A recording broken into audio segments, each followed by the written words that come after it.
28th chapter of Matthew.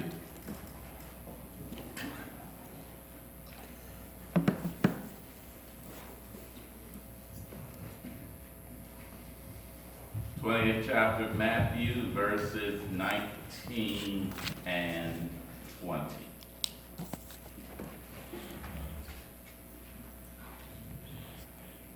28th chapter of Matthew, verses 19 and 20. In your pew Bibles, it reads like this.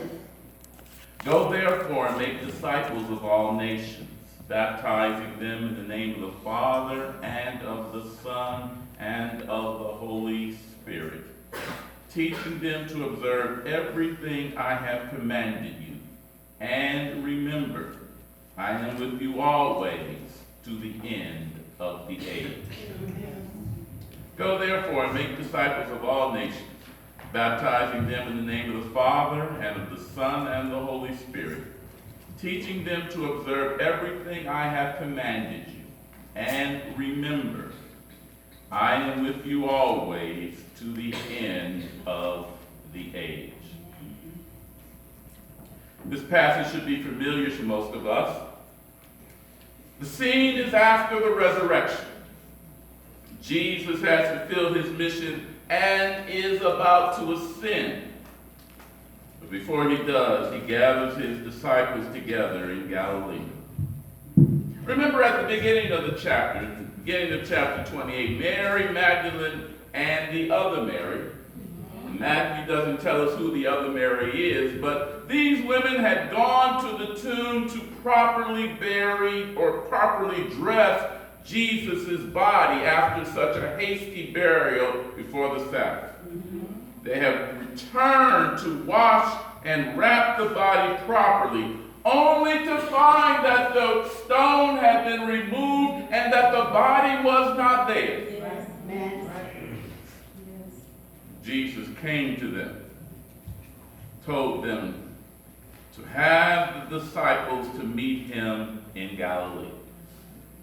So here on a mountain in Galilee, Jesus is with his 11 disciples. It's 11 because after betraying Jesus, Judas hung himself. When the 11 saw Jesus, they worshiped him. Matthew says some of them doubted. They had not seen Jesus as the women had saw him earlier. Matthew's telling the story, the disciples did not run to the tomb. Only the women were there. Isn't that interesting? The message of Jesus' resurrection is only given to us because the women were there. Matthew's story.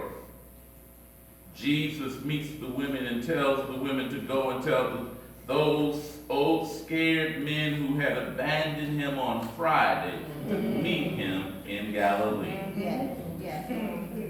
And by the fact that the men met Jesus in Galilee, we know that all these cowardly men had followed the women's direction and did as Jesus requested.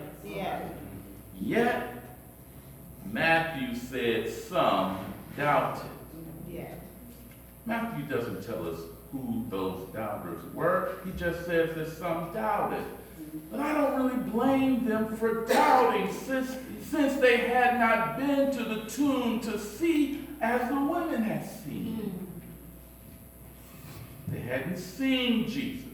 They only knew that he was dead. And to be fair to them, who had ever returned from the grave? Sure, Jesus had raised several people from the dead, but who was going to raise Jesus? My Lord. I don't hold it against those disciples who doubted because they did not have reference for what they were experiencing. Yet, those who did believe worshiped him. And as they worshiped him, Jesus gives to the disciples his last charge in what we have called the Great Commission. Jesus tells them to go and make disciples. Telling the disciples to go and make disciples, essentially what Jesus was telling them is to go and reproduce. Jesus was taking 11 disciples, and he charged each one of them to make more disciples.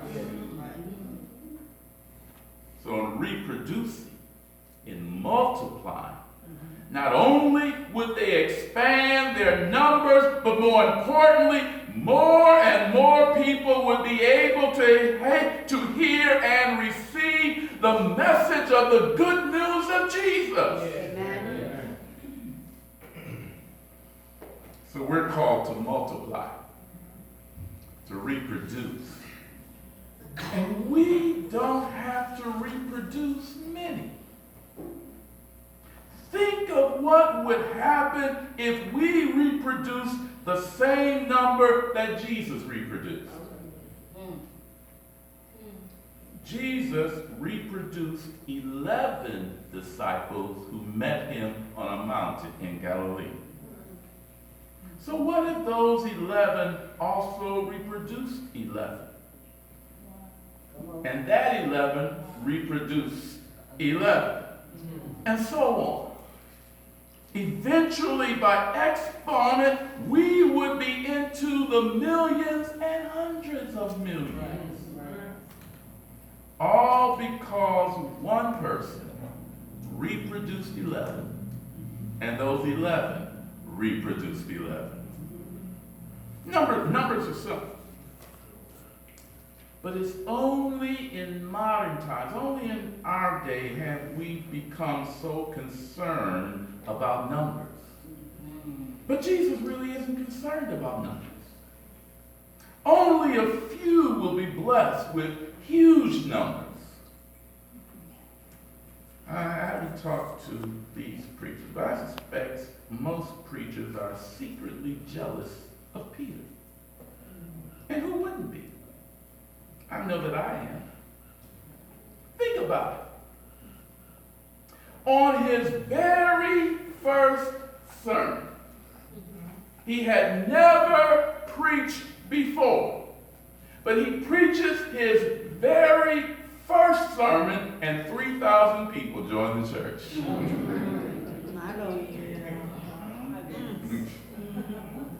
His second sermon was preached jointly with John, and on that day, 5,000 people joined the church. Now, who wouldn't be jealous of those numbers? As a kid, I used to watch the Billy Graham crusades on TV, and I just don't know how many thousands of people would come down in those stadiums that he was in, but only a few people will be blessed with those kinds of numbers. We won't all be Peters and Billy Grahams. But guess what? Luke's gospel tells us that heaven rejoices when one returns. Think about that. You can make all of heaven rejoice by just getting one. That's why I can say Jesus isn't concerned about numbers. If you just get one, heaven is rejoicing. Those of you who weren't able to come yesterday, you didn't hear our presenter. Her name was Keisha Womack, and as she was talking to us, she said that she grew up in a church of about 10 people. Half of those people were her pastor's family. The other half was her family. But that was the church that she grew up in. She has a powerful ministry now, all from the roots of a church of about 10 people. It's never about numbers. It's about being to making disciples. Amen. Jesus started with 11. Said that a couple of times. Jesus had 11 people to join him on a mountain in Galilee. Only 11. But remember, he called 12. That means Jesus lost one. Jesus lost a disciple. We think of Jesus being perfect, yet Jesus lost a disciple. So if he could lose a disciple, we shouldn't be discouraged when someone isn't interested in hearing our message. We should not be discouraged when someone may just come for a little while, then fall away. You shouldn't be discouraged when someone falls away. We won't be able to keep everyone we disciple because even Judas fell away. But that shouldn't keep us from continuing our task to make disciples. Making disciples. Jesus instructs us on how we are to do this. In verse 20, Jesus says, "Teach them to observe everything I have commanded you." Everything that I have taught you to observe, Jesus said we are to teach others to observe. Yes. And did you recognize that Jesus' last act or Jesus' last thing that he did was with his disciples was to teach them? Back in chapter 4, the devil had tempted Jesus by showing him all of the kingdoms of the world. And it said to Jesus that all of that could be his if he would only worship the devil. Now, of course, Jesus rejected that. Right, amen. But now Jesus is able to say to his disciples, all authority has been given to me in heaven and in earth. Amen. Yes. By rejecting the devil and trusting only in God, Jesus received everything that the devil had offered and so much more. Amen. All because Jesus trusted in God. Yes, yes. Now, it wasn't easy. He had to suffer to receive this. He had to go through some anguish and some pain. Yes. He had to go through difficult situations. People talked about him and lied on him. Yes. People rejected him and walked away from him. Yes. He got frustrated and angry sometimes. Yes. Other times, he needed to get away so badly that he literally went up into the mountains just to get away from his disciples and all the other people. Yes. People went behind his back. They plotted against him, and finally, they crucified him.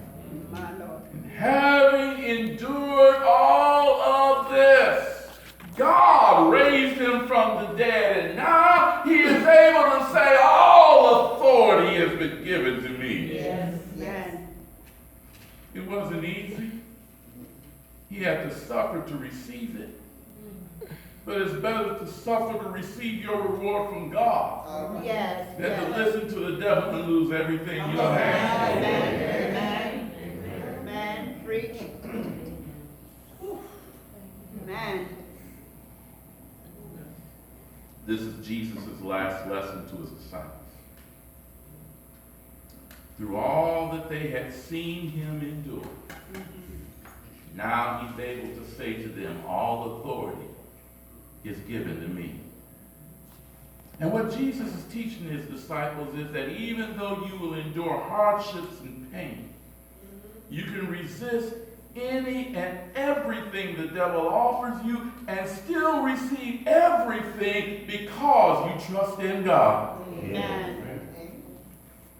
And in teaching his disciples this lesson, Jesus tells his disciples to go and teach others. Yes. So making disciples is as simple as teaching others what you have been taught. Yes. That sounds simple.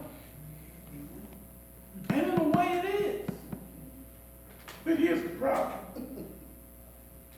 You can't teach others what you haven't learned.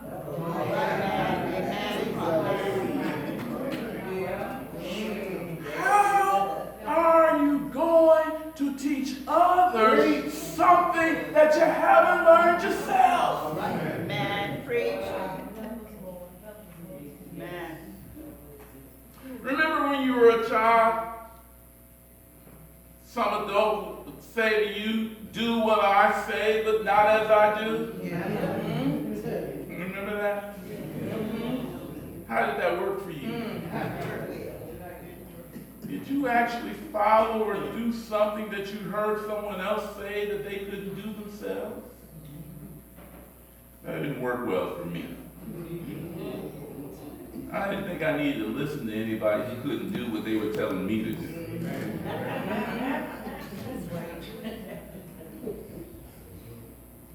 That's the problem with making disciples. They won't listen to us about things that we aren't able to do ourselves. In fact, they will be watching us to see if we're doing what we're telling them they need to do. And they'll be watching us to see how well we do before they decide whether or not they want to do it themselves. So teaching others really involves showing others what we do ourselves. And maybe that's some of the hesitation we have in making disciples. Maybe we're hesitant in trying to teach others because we haven't mastered living for Jesus ourselves. But we don't need to place that much pressure on ourselves. We don't have to master living for Jesus. All we have to do is surrender ourselves to the Master. Amen. Amen. Amen. We surrender ourselves daily in prayer, devotion, centering, and stillness with God. By spending time with God, we don't have to master anything. Amen. Instead, we surrender ourselves daily to the Master, Amen. who works in us, Yes. Amen. shaping us, Yes.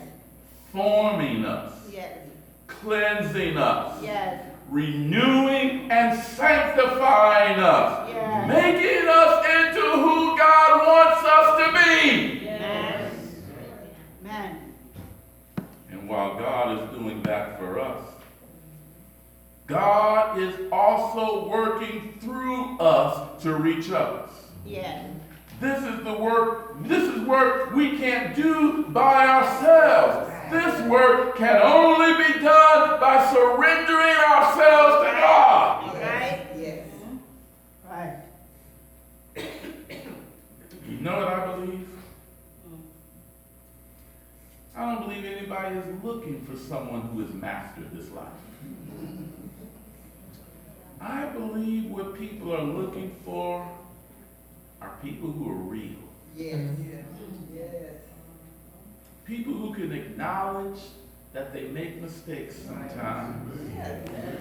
And that they don't get everything right every day. Right. Yes. I think people are looking for those who are sincere in their faith and walk with God. Not phony people who say one thing and do another. All right, you better preach. But people who are real and who can acknowledge that they make mistakes. Yes. Yes. Yes. There's seems to be an attitude today prevalent in our society that says it's a sign of weakness to acknowledge that you have made a mistake. That it's a sign of weakness somehow to tell someone that you're sorry. The Bible doesn't teach that. And anyone who believes that isn't interested in following what the Bible teaches. And I don't know why we would want to follow someone who is not interested in following the Bible. The Bible tells us that the greatest sign of strength is to admit that you're wrong. Yes. First, we have to admit that we were wrong to God. If we confess our sins, He is just and able to forgive us. Yes. And to cleanse us from all unrighteousness. Yes. Then, if we have a problem with our neighbor, we leave our sacrifice at the altar, go and work it out with our neighbors, then come back Yes. and make our sacrifice. Yes. Weak people can't do that. Only people who are strong can have the strength to go to their neighbors and work out their differences. Thank you, God. This is what it is to be real, Amen. to be sincere in your walk with God. Yes. People aren't looking for phonies in the church. There are enough of those in the world. People are looking for those who are real, those who are sincere about their faith, and have enough strength to say, I'm wrong sometimes. Yes. I believe that's why people doubt God, because they haven't seen or haven't been presented with the right picture. They haven't seen in us what the true God really looks like. Right? And it's okay for people to doubt. Remember in our text, the disciples doubted too. The disciples doubted because they couldn't believe that Jesus had returned from the dead. They had never seen that before. Well, today, people will doubt because they have never seen what we're talking about. I tell my students all the time that I don't believe there's any such thing as an atheist. I believe that an atheist is only someone who has never been shown the true God. That's all we have to do. Show them God and let God handle it from there. Jesus said, we should teach them to observe all things that He taught us. And in teaching them to observe all things, we just have to be real. Amen. Realize that we don't have to act like we've got it all together, but instead, just be real. Yes. To acknowledge that we make mistakes, Yes. but to be quick to seek forgiveness.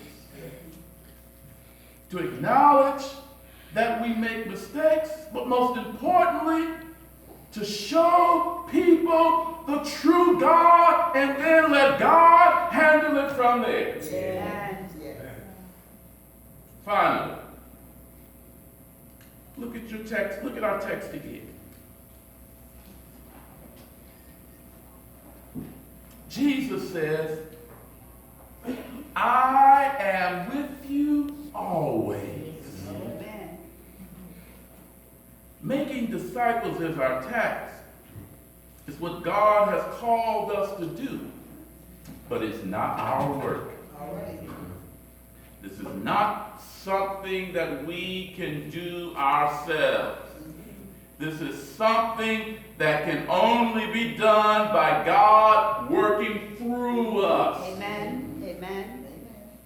And to let us know that we can't do this on our own, Jesus promises that he'll always be with us. Even unto the end. When Jesus promises to be with us, he is promising that we would never have to face any situation alone. Amen. When he promises to be with us, he's promising that we don't have to struggle with the difficulties of this life alone. Preach. When Jesus promises to be with us, he's promising that the work of making disciples is what he will do through us. Yes. Amen. We won't have to do it all by ourselves. Jesus Yes. is the one working through us. Yes. All Jesus asks is that we surrender and yield ourselves so that he can use us. Yes. And when we yield ourselves, when we surrender ourselves, when we give ourselves over to him, then he will do the work. Yes. Yes. And he promises to be with us. Amen. Amen.